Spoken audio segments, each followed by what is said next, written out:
Hello aspirants, आप सभी का एक बार फिर से स्वागत है लेगेसी आईएएस एकेडमी के यूट्यूब चैनल पे।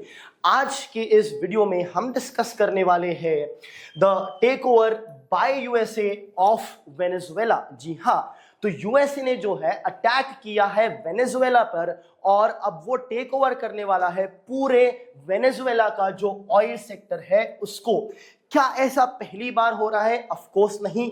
इससे पहले भी यूएसए ने इंटरवीन किया है मिडिल ईस्ट या वेस्ट एशियन कंट्रीज में जहां पे बहुत हाई नंबर के प्रूवन ऑयल रिजर्व्स है। और यहां पे बात हो रही है वेनेजुएला की, एक ऐसा देश जिसके पास दुनिया के सबसे ज्यादा ऑयल रिजर्व्स प्रेजेंट है। जी हां, अराउंड 20% ऑफ ऑयल रिजर्व जो दुनिया के हैं वो सिर्फ और सिर्फ वेनेजुएला के पास है। अब जो अटैक यहां पे यूएसए का हुआ उसका रैशनल जो ट्रंप या यूएसए ने दिया है, जो यूएसए द्वारा अटैक किया गया है, उसका ये है कि ये अटैक एक ड्रग कार्टेल के ऊपर है, उनके प्रेसिडेंट के ऊपर है, so on and so fourth. But अब जैसे कि चीजें सामने आ रही है कि ट्रंप ने अनाउंस कर दिया है कि यूएसए जो है वेनेजुएला के ऑयल सेक्टर को अब टेक ओवर करने वाला है, तो यहां पे यूएस के इंटेंशन साफ हो जाते हैं। तो इस वीडियो में हम डिस्कस करेंगे कि वेनेजुएला के पास कितना ऑयल रिजर्व्स है, प्रेजेंटली कितना प्रोडक्शन होता है, यूएस वहां पे क्या करने का प्लान रख रहा है और इन सारी चीजों का impact crude oil prices globally क्या पड़ने वाला है, ग्लोबली इंपैक्ट शॉर्ट टर्म में, लॉन्ग टर्म में, और इंडिया के ऊपर इसका क्या इंपैक्ट पड़ने वाला है, ये सारी चीजें हम समझेंगे इस वीडियो में। तो चलिए शुरू करते हैं। न्यूज है वेनेजुएला के ऑयल रिजर्व्स को ओवरटेक करने के बारे में। तो सबसे पहले समझते हैं कि वेनेजुएला की ऑयल प्रोफाइलिंग दरअसल है क्या, मतलब वेनेजुएला के पास कितना परसेंटेज या क्वांटिटी ऑफ ऑयल है।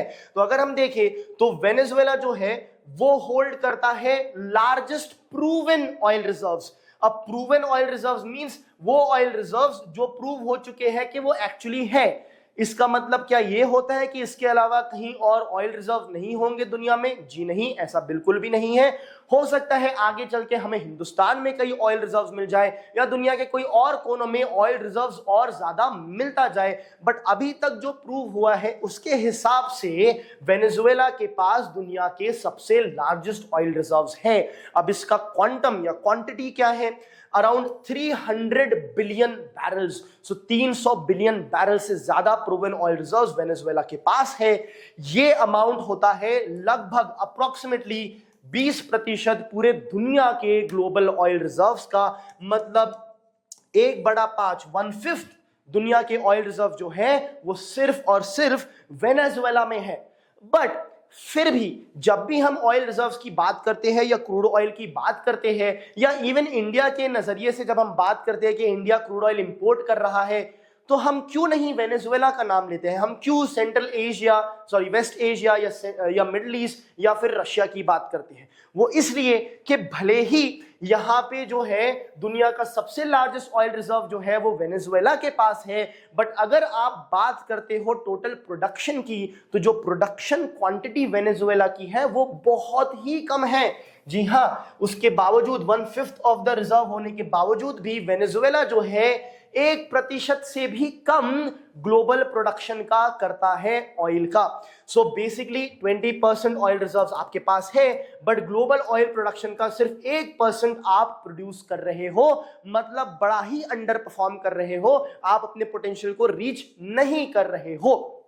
अब दुनिया भर में हर रोज 100 मिलियन बैरल्स पर डे से भी ज्यादा प्रोड्यूस हो रहा है, बट जो प्रोडक्शन वेनेजुएला का है वो 1 मिलियन के आसपास ही है, मतलब 1% ही प्रोडक्शन हो रहा है। अब सवाल ये उठता है, ऐसा क्यों हो रहा है? वेनेजुएला क्या जबरदस्ती नहीं प्रोड्यूस कर रहा है, जबरदस्ती पुअर रह रहा है और पैसे नहीं कमा रहा है? ऐसा बिल्कुल नहीं है। इसकी कुछ वजह होनी चाहिए। वो वजह क्या है? सबसे पहली चीज जो यूएसए से ही रिलेटेड है वो है यूएसए के सैंक्शंस। यूएसए ने वेनेजुएला के ऊपर सैंक्शंस लगाए रखा है उसके ऑयल और गैस सेक्टर में। मतलब यूएसए ने सैंक्शन लगाया है ये कहते हुए, दो टाइप के सैंक्शन होते, एक है प्राइमरी सैंक्शन। यूएसए ने प्राइमरी सैंक्शन लगाया है जिसके तहत यूएसए वेनेजुएला से डील नहीं करेगा, ना इंपोर्ट ना एक्सपोर्ट। उसके साथ साथ इससे ज्यादा इंपॉर्टेंट है सेकेंडरी सैंक्शन। सेकेंडरी सैंक्शन जो दूसरी कंट्रीज को रिलेटेड लगा है वेनेजुएला के ऑयल सेक्टर के ऊपर, मतलब सेकेंडरी सैंक्शन के तहत यूएसए ये कहता है कि कोई और कंट्री भी वेनेजुएला के साथ डील नहीं कर सकती है ऑयल और गैस सेक्टर में। अब यूएसए कौन होता है ये सैंक्शन लगाने वाला? ऑफ कोर्स यूएसए को कोई सोवरेन अथॉरिटी नहीं है, तो फिर यूएसए कैसे इंपोज कर रहा है ये सैंक्शंस? यूएसए ये कह देता है कि भाई आप नहीं डील कर सकते, अगर आप डील करोगे वेनेजुएला के साथ ऑयल और गैस सेक्टर में तो मैं आपके ऊपर टैरिफ लगा दूंगा, मैं आपके साथ ट्रेड नहीं करूंगा। तो इस तरीके से प्रेशराइज करता है यूएसए दूसरी कंट्रीज को कि वो वेनेजुएला के साथ ट्रेड ना करे, इसलिए दूसरी कंट्रीज वेनेजुएला के साथ ट्रेड नहीं करना चाहती है और नहीं कर सकती है और नहीं कर पा रही है। इसी वजह से वेनेजुएला प्रोड्यूस ही क्यों करेगा जब कोई कंट्री उससे खरीदने को तैयार नहीं है, क्योंकि यूएसए ने उसके ऊपर सैंक्शंस लगा दी है। तो सबसे पहला पॉइंट तो ये है। दूसरा, वेनेजुएला में बहुत सारे इकोनॉमिक क्राइसिस है। एक बड़ा ही इंपॉर्टेंट क्राइसिस है, वो है हाइपर इन्फ्लेशन का। हाइपर इन्फ्लेशन, जहां पे इन्फ्लेशन जो है 10, 20, 30% नहीं, हजारों लाखों परसेंटेज में चले जाता है। सो हाइपर इन्फ्लेशन वेनेजुएला में आ चुका है। इनफैक्ट ये 2016 के आसपास की बात है जब हाइपर इन्फ्लेशन बहुत ज्यादा प्रिवलेंट हो गया था वेनेजुएला में। तब इंडिया ने वेनेजुएला को थोड़ा हेल्प आउट किया था, उसके साथ ट्रेड करते हुए इंडिया ने उनको फूड ग्रेन्स दिए और उनसे क्रूड ऑयल लिया एज अ बार्टर सिस्टम, ताकि इन्फ्लेशन का असर ना पड़े उनकी करेंसी के ऊपर। तो ये भी एक रीजन है। दूसरा, अंडर इन्वेस्टमेंट इंफ्रास्ट्रक्चर में, जो ऑयल रिजर्व्स के इंफ्रास्ट्रक्चर है उसमें under investment, of course under investment रहेगा, बिकॉज डिमांड नहीं है, बिकॉज कोई आपसे खरीदना नहीं चाहता, तो आप क्यों इन्वेस्ट करके इंप्रूव करोगे इंफ्रास्ट्रक्चर को? तो ये भी चीज यहां से लिंक हो जाती है।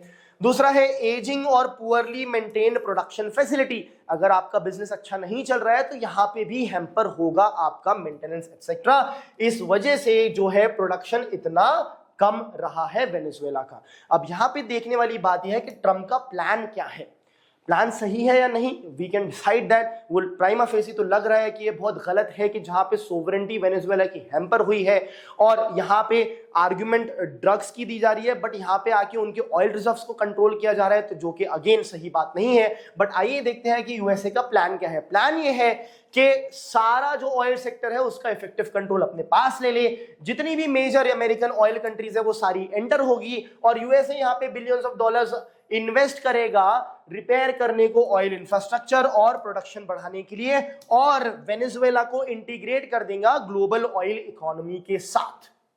वो सब ठीक है, बट ये वेनेजुएला भी कर सकता है या आप उनको पैसे देके भी करा सकते हो, बट यहां पे आपकी कंपनीज एंटर होके पूरा प्रॉफिट जो है वो गार्नर करेगी और आपका पावर और भी ज्यादा हो जाएगा। अब इसका इमीडिएट इंपैक्ट क्या होने वाला है पूरी दुनिया के ऑयल प्राइसेस में, ये देखते हैं। तो एज सच कुछ मेजर शॉर्ट टर्म इंपैक्ट नहीं है, क्योंकि जो सैंक्शंस लगे थे उससे पहले भी ज्यादा प्रोडक्शन वेनेजुएला का नहीं था, और जब सैंक्शंस लगे तो ज्यादा कुछ इंपैक्ट नहीं हुआ। तो अब ये सैंक्शंस एक तरीके से हट जाएंगे तो भी शायद ज्यादा इंपैक्ट ना हो, ये एक्सपेक्ट किया जा रहा है, बिकॉज वेनेजुएला का जो शेयर है वो काफी कम है, वो धीरे धीरे करके बढ़ेगा। तो immediate shocking effect as such कुछ नहीं होंगे, बट लॉन्ग टर्म इंपैक्ट का क्या हो सकते हैं? लॉन्ग टर्म इंपैक्ट, अगर यूएसए का प्लान सक्सीड करता है, जो कि वो शायद करेगा क्योंकि यूएसए एक बड़ा ही पावरफुल देश है और वो बहुत सारी ऑर्गेनाइजेशंस, इंटरनेशनल ऑर्गेनाइजेशंस को भी विटो पावर के थ्रू कंट्रोल करता है, तो मेजरली ये सक्सेस होगा। प्लान सही है या गलत वो अलग बात है, बट सक्सेस होगा, और अगर होगा तो वेनेजुएला बन जाएगा मेजर ऑयल सप्लायर दुनिया का।